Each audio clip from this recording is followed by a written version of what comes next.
Nightline begins now with me, Nadia Azmi. Our headline. The demise of Queen Elizabeth II, funeral expected in next 2 weeks.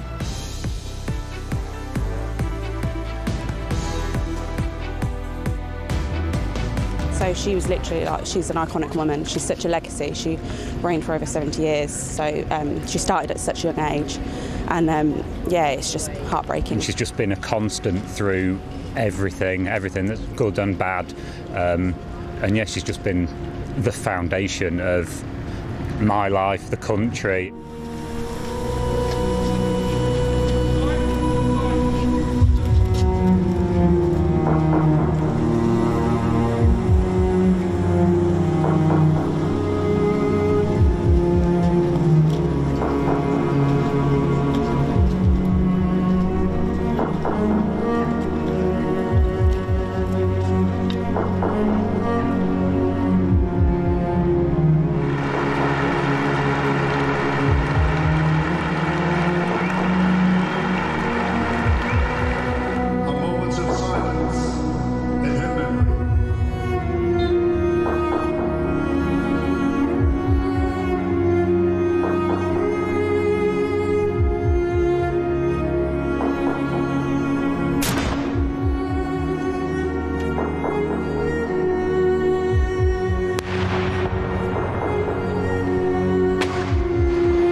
Millions of people across the world continue to mourn the demise of Queen Elizabeth II as the newly crowned King Charles III made its way to London to address the nation for the first time as sovereign.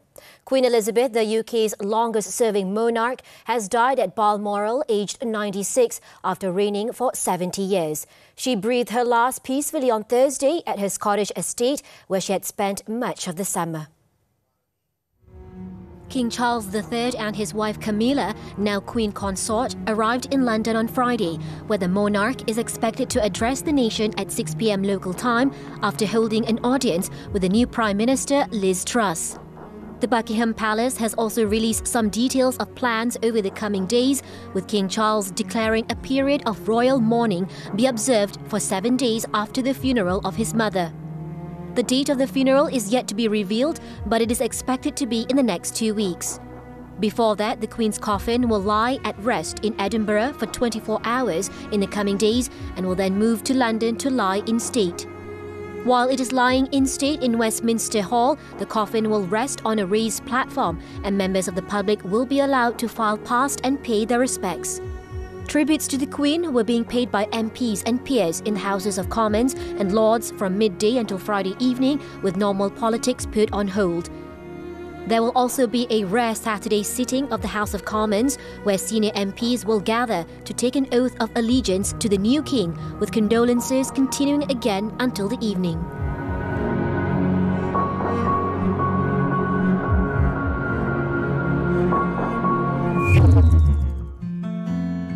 World leaders and dignitaries have been paying tribute to Queen Elizabeth II, who has died at the age of 96.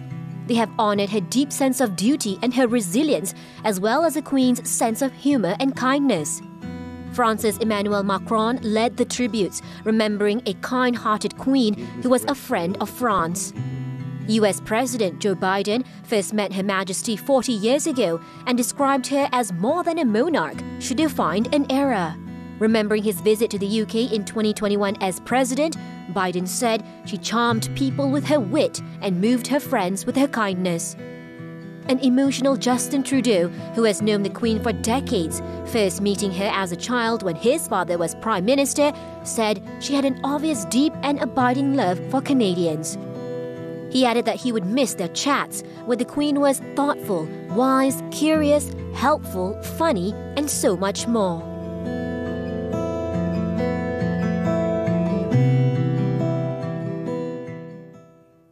Back in home front, the Yang di-Pertuan Agong Al-Sultan Abdullah Riayatuddin Al-Mustafa Billah Shah and Raja Permaisuri Agong Tunku Hajah Azizah Maimunah Iskandaria have expressed their deepest condolences to the British royal family over the passing of Queen Elizabeth II.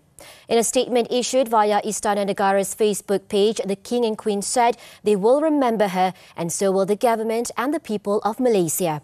Reminiscing on the memories of meeting the British Queen, the Malaysian royal couple had the pleasure of paying a courtesy visit and attending a luncheon with her at Buckingham Palace, London on December 13, 2019. Queen Elizabeth, during her reign, visited Malaysia 3 times in 1972, 1989 and 1998.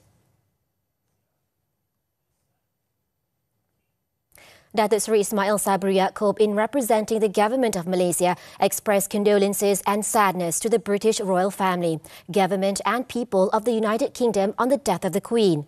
He said the late Queen, who was also the longest reigning monarch of Britain, was known for her dedication to looking after the welfare of her people. In a Facebook posting on Friday, the Prime Minister said her services in maintaining good relations between the United Kingdom and countries around the world, including Malaysia, will always be remembered and appreciated.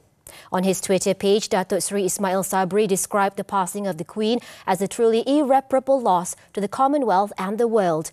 Meanwhile, the Malaysian mission in the UK will also comply with the mourning protocol.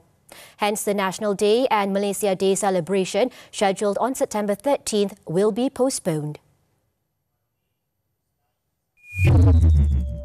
Queen Elizabeth II was born Princess Elizabeth Alexandra Mary on April 21, 1926 in London to Prince Albert, Duke of York, later known as King George VI, and Elizabeth Boas Lyon. At the time of her birth, most people did not realise Queen Elizabeth would someday become the Queen of Great Britain. Queen Elizabeth, nicknamed Lilibet, got to enjoy the first decade of her life with all the privileges of being a royal without the pressures of being the heir apparent. With the outbreak of World War II in 1939, Queen Elizabeth and her sister Margaret largely stayed out of London, having been relocated to Windsor Castle. From there, she made the first of her famous radio broadcasts in 1940 with this particular speech reassuring the children of Britain who had been evacuated from their homes and families. Queen Elizabeth soon started taking on other public duties. Appointed Colonel-in-Chief of the Grenadier Guards by her father, Queen Elizabeth made her first public appearance inspecting the troops in 1942. She also began to accompany her parents on official visits within Britain. When Queen Elizabeth's grandfather, George V, died in 1936, his eldest son, who was Queen Elizabeth's uncle, became King Edward VIII. Edward, however, was in love with American divorcee Wallis Simpson and abdicated the crown. The event changed the course of her life, making her the heir presumptive to the British crown. Her father was crowned King George VI in 1937. Her mother became Queen Elizabeth on King George's death in 1952, before Queen Elizabeth II was crowned on June 2, 1953 in Westminster Abbey at the age of 25. Queen Elizabeth worked tirelessly to protect the image of the monarchy and to prepare for its future. But she saw the monarchy come under attack during her lifetime. The once revered institution weathered a number of storms, including death threats against the royal family.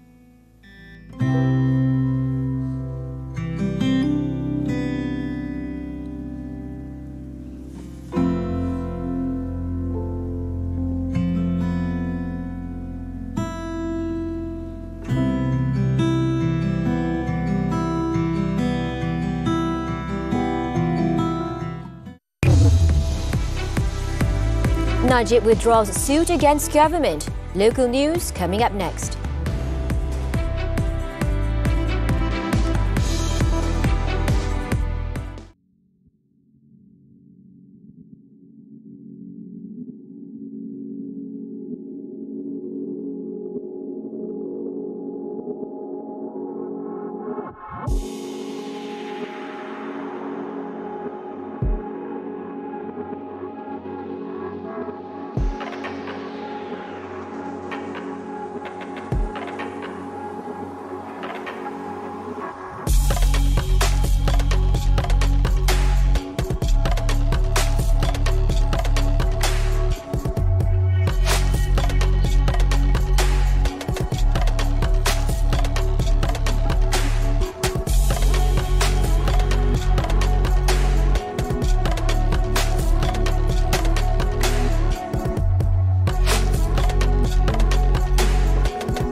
The East Coast Economic Region Development Council, ECERDC, has successfully attracted committed investment totaling 13 billion ringgit.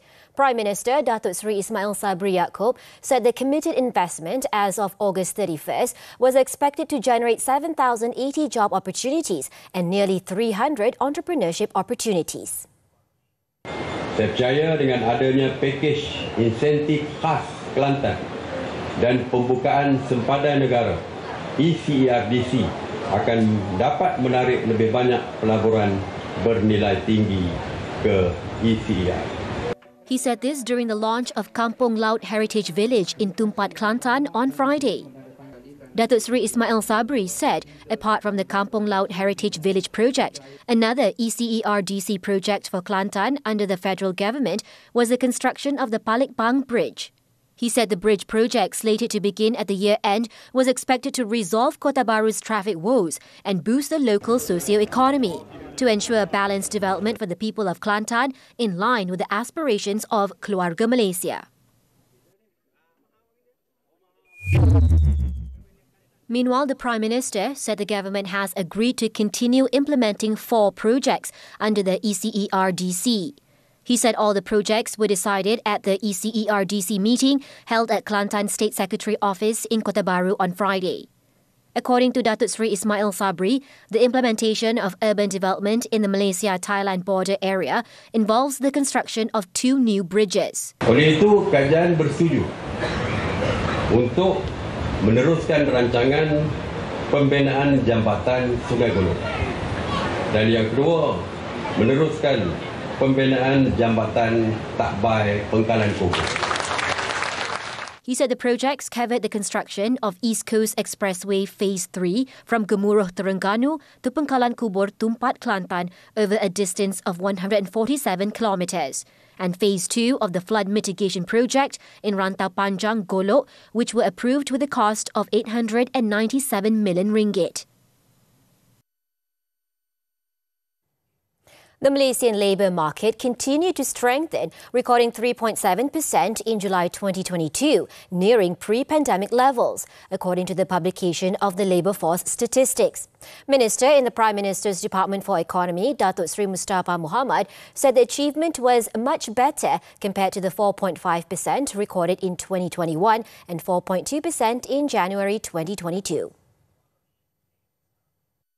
Datuk Seri Mustafa said the number of unemployed persons continued to decrease to 620,700 people in July 2022, compared to 630,600 people in the preceding month, while the number of employed people in July 2022 continued to record a positive growth of 0.3% to 15.98 million people.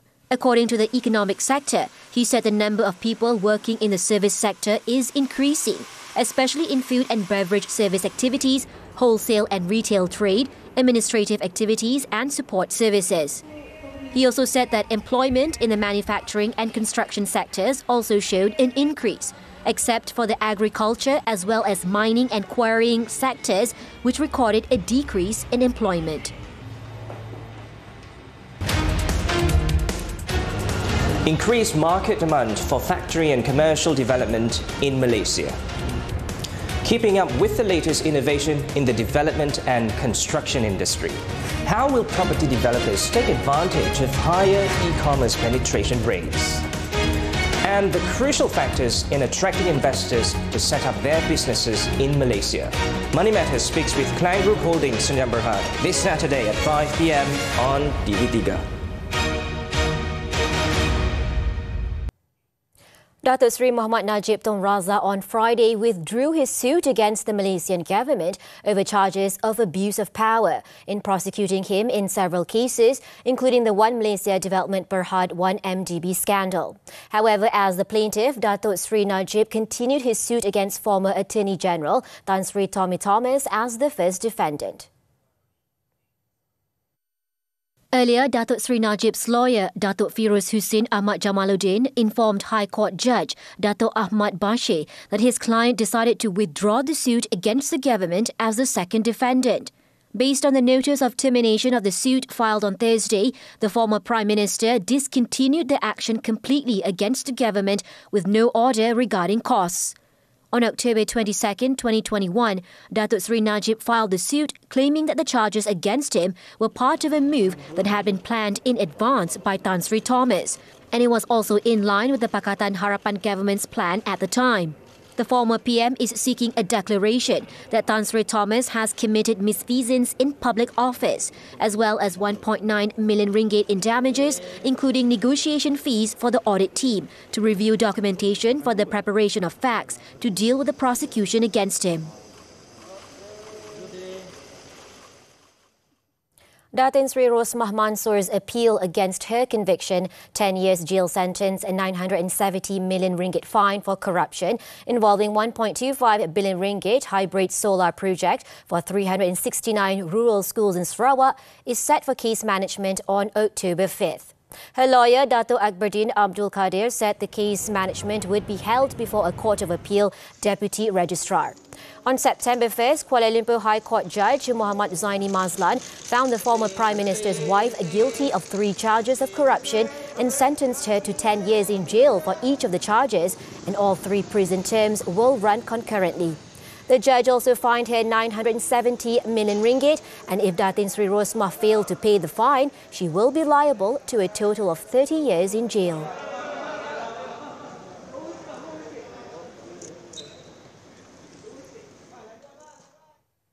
In Selangor, the Royal Malaysian Customs Department seized more than 7,000 electrical and telecommunication items with 4.6 million ringgit in a raid at a warehouse in Petaling Jaya on August 26. All the items did not have certificate of approval and import permit. Customs Deputy Director General for Enforcement and Compliance, Wan Sa'dah Muhammad Muhibuddin, said the goods were brought into the country through false declaration as stationery items. She added that the goods were falsely declared to avoid paying duty import and sales tax. No arrests were made, but the department had identified the individuals involved, including the godown owner.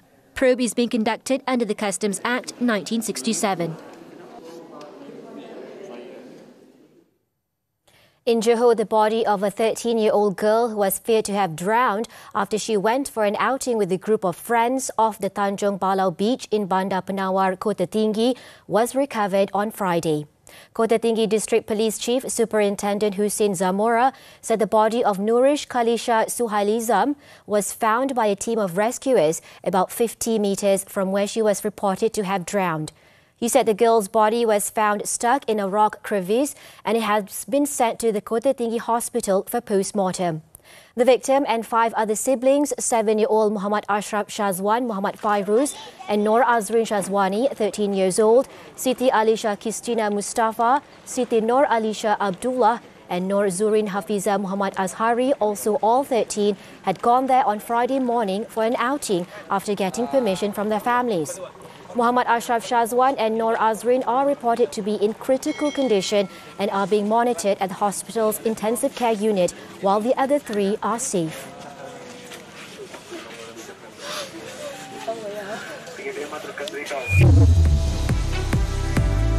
Still to come, North Korea declares itself a nuclear weapons state.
back with news from the foreign front.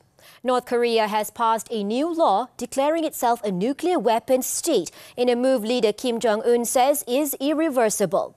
In welcoming the decision by the country's rubber stamp parliament, the Supreme People's Assembly, to pass the new law in a unanimous vote, Kim said nuclear weapons represent the dignity, body and absolute power of the state, and vowed the country would never give up its nuclear weapons and said there could be no negotiations on denuclearization as he hailed the passage of the law. The new law enshrines Pyongyang's right to use preemptive nuclear strikes to protect itself, updating a previous stance, under which it had said it would keep its weapons only until other countries denuclearized and would not use them preemptively against non-nuclear states. It also bans the sharing of nuclear technology with other countries.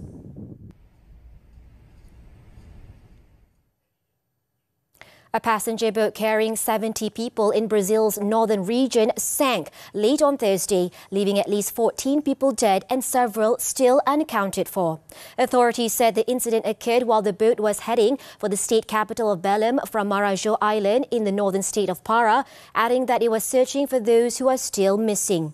So far, 30 people had been rescued and a helicopter as well as other boats were helping in the search. It was reported that the boat did not have authorization to transport passengers on the intercity waterway and it had started the journey from an illegal port. An investigation into the incident has since been launched.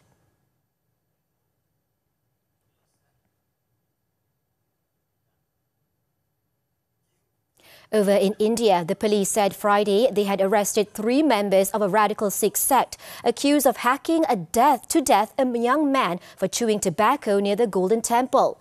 The victim, Harmanjit Singh, was killed after an altercation with 3 Nihangs in a market just a few minutes' walk from the Golden Temple, the faith's holiest shrine. According to an Amritsar police commissioner, the incident occurred in full public view, where the trio had accused Singh of being drunk and consuming tobacco. The protection of shrines is a highly sensitive issue for the Sikh faith, and the consumption of tobacco, liquor or drugs on a holy site is considered an act of desecration.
After this short break, KDA leapfrog KL City after win over Malacca.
Sports football, the 2022 Super League.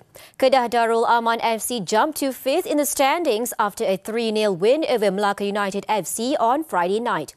KDA took the lead just after 13 minutes through Mahmoud Al-Mardi before Muhammad Fayyad Zulkifli doubled the advantage in the 83rd minute. Al-Mardi finally sealed the win for the visitors seconds before the final whistle for a 3-0 victory. With the win, KDA now stand in 5th with 24 points, while Melaka stuck in 9th with 17 points after 17 matches.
And that wraps up Nightline this time around. Before we leave, let's take a look as landmarks across the world pay tribute to Queen Elizabeth II, Britain's longest-serving monarch, in their own way. With that, I'm Nadia Azmi. Thank you for watching and stay safe.